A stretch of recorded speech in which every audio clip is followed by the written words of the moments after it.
जय श्री राधे कृष्णा।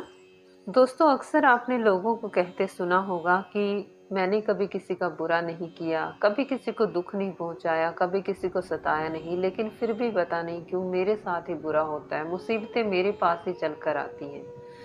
होता क्या है कि हमारी कुछ ऐसी आदतें होती हैं जिनका हमें ही नहीं पता होता कि इन आदतों से हमारे जीवन पर नकारात्मक प्रभाव आ रहा है। देखिए, जो कर्म हम करते हैं उसके अनुसार ही हमें फल मिलता है। कहते हैं ना, कर्म जो जो करेगा तू पड़ेगा भोग ना भरना। यानी भगवान ने हमें हमारे कर्मों के फल देने के लिए ग्रहों की ड्यूटी लगाई है कि जो व्यक्ति जैसे कर्म करता है उसको वैसा फल प्रदान करना है। तो आइए आज कुछ ऐसी आदतों के बारे में हमें बात करेंगे कि जिसके वजह से हमारे जीवन में नकारात्मक प्रभाव आता है।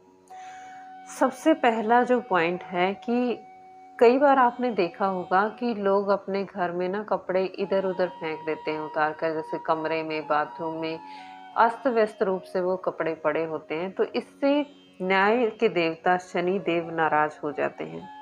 अक्सर घर में जब चीजें अस्त व्यस्त होती हैं तो शनि के नकारात्मक प्रभाव हमारे जीवन पर आते हैं, शनि की प्रतिकूलता बढ़ जाती है। दूसरा पॉइंट है कि आपने देखा होगा कि कई लोग ना जो भिखारी आते हैं उनको भगा देते हैं। अगर कोई खाना मांगता है तो उसे हमें खाना देना चाहिए। अगर हम ऐसे दुत्कार कर किसी भिखारी को अपने दरवाजे से टहला देते हैं, भगा देते हैं, तो इससे भी शनिदेव नाराज होते हैं और उनके नकारात्मक प्रभाव हमारे जीवन पर प्रभाव डालते हैं। तीसरा पॉइंट है कि कभी भी किसी के हक का पैसा नहीं मारना चाहिए। आपने देखा होगा कि अक्सर कई लोग काम करवा लेते हैं और मजदूर को जब पेमेंट करनी होती है तो उनकी पेमेंट पूरी नहीं करते। उसमें वो आनाकानी करने लग जाते हैं, झगड़ा कर लेते हैं, आपने काम सही नहीं किया है, ये है, वो बहाने बनाते हैं। लेकिन ऐसा करने से शनिदेव नाराज होते हैं। उस टाइम वो इंसान खुश हो जाएगा कि हाँ, मैंने पैसे बचा लिए हैं, लेकिन एक टाइम ऐसा जरूर आएगा कि आपके जीवन में सब कुछ अस्त व्यस्त कर देगा। आपको पैसे का ऐसा लॉस करवाएगा कि आप उसको जिंदगी भर भूल नहीं पाएंगे। इसलिए कभी किसी के हक का पैसा नहीं मारना चाहिए। इससे शनिदेव का प्रतिकूल प्रभाव मिलता है। और चौथा पॉइंट है कि आपको कभी भी तेज या चीख कर बात नहीं करनी चाहिए। इससे भी शनिदेव नाराज होते हैं। और जो लोग ऊंची आवाज में बात करते, एक तो होता है चीख कर बात करना, एक होता है ऊंची आवाज में बात करना। जब आप ऊंची आवाज में बात करते हैं तो बुध देव खराब होते हैं, और बुध देव खराब होते हैं तो समझ लीजिए बुद्धि हमारी सही से काम नहीं करती। और जब बुद्धि सही से काम नहीं करती तो इंसान गलत निर्णय लेता है, गलत कार्यों में पड़ जाता है, जिससे उसका जीवन कलहपूर्ण हो जाता है। अगर आप मधुर वाणी में बात करेंगे, आराम से बात करेंगे, तो आप अपने शुक्र को मजबूत करते हैं।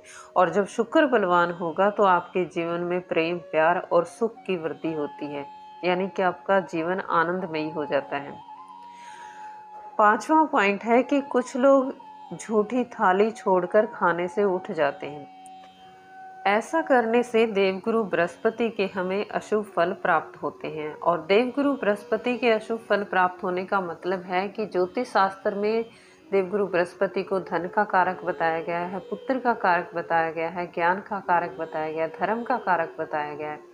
तो जब देवगुरु बृहस्पति खराब फल देंगे तो हमारे जीवन में बहुत सारी मुसीबतों का सामना हमें करना पड़ता है। तो इसलिए कभी भी झूठी थाली छोड़कर ना उठें। और इससे चंद्रमा भी खराब होते हैं। और नेक्स्ट पॉइंट है कि कुछ लोग जब पानी पीते हैं ना गिलास में, तो गिलास में थोड़ा सा पानी छोड़ देते हैं, और ऐसा करने से चंद्रमा हमें अशुभ फल प्रदान करते हैं, हमारे चंद्रमा को हम खराब कर लेते हैं। इसलिए कभी भी झूठा पानी नहीं छोड़ना चाहिए। जितने पानी की ज़रूरत आपको हो उतना ही पानी लें, ज़्यादा पानी ना लें। और चंद्रमा को सही रखने के लिए आपको अपनी माता का सम्मान करना चाहिए, उनके चरण स्पर्श करके आशीर्वाद लेना चाहिए। तो इससे आपके चंद्रमा अच्छे फल आपको देंगे। नेक्स्ट पॉइंट है कि कुछ लोग झाड़ू लगाने के बाद झाड़ू को पटक के रखते हैं।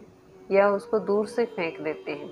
तो ऐसा नहीं करना चाहिए। कहते हैं कि झाड़ू में लक्ष्मी का वास होता है, इसलिए झाड़ू को पटकने से शुक्र देव के अशुभ परिणाम हमें मिलते हैं। इसलिए जब भी आप झाड़ू लगाएं तो झाड़ू को आराम से उसके सही स्थान पर रखें। और नेक्स्ट पॉइंट है कि कुछ लोग अपने घर में जैसे अपनी पत्नी का सम्मान नहीं करते, लड़ाई झगड़ा होता है, तो कहते हैं कि घर की लक्ष्मी को जब आप खुश रखेंगे तो आपके घर में लक्ष्मी माता जरूर वास करेंगी। इसलिए अपनी पत्नी का सम्मान करें, और पत्नी जितना घर के अंदर हंसेगी उतनी ही आपके तिजोरी के अंदर धन आएगा, यानी लक्ष्मी माता आप पर मेहरबान रहेंगी। इसलिए अपने घर में अपनी पत्नी का सम्मान करें, अपने माता पिता का सम्मान करें, अपने भाई का, अपने बहन का, सभी का सम्मान करें। इससे आपके ग्रह आपको अच्छा फल देंगे, क्योंकि ग्रह भी हमारे रिश्तों के रूप में ही हैं। अगर हम अपने रिश्तों को उचित सम्मान देते हैं, आदर देते हैं, तो हमें ग्रह भी अच्छे फल प्रदान करते हैं।